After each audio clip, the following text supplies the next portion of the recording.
бул маселеде бир гана госрегистр жооптуу эмес. Ага чейин дагы түпкүлүктүү документтер жазылган. Ал мэриядан токтомдор чыккан ошол кезде поселкалык совет.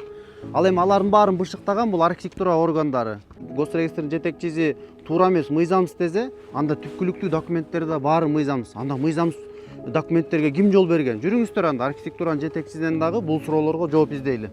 Жооп берсеңиз, архитектуранын башчысы катарычы 2 кызыл китеп, 1 жер. Анан госрегистрде баарын каттап коюптур. Эми госрегистр жалгыз эле каттабайт, ага чейин бышыктоочу документтер жазалат да, сөзсүз.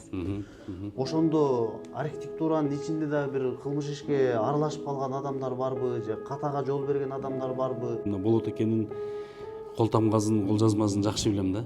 Бул жазган деле анын колу эмес, бул колу дагы анык эмес.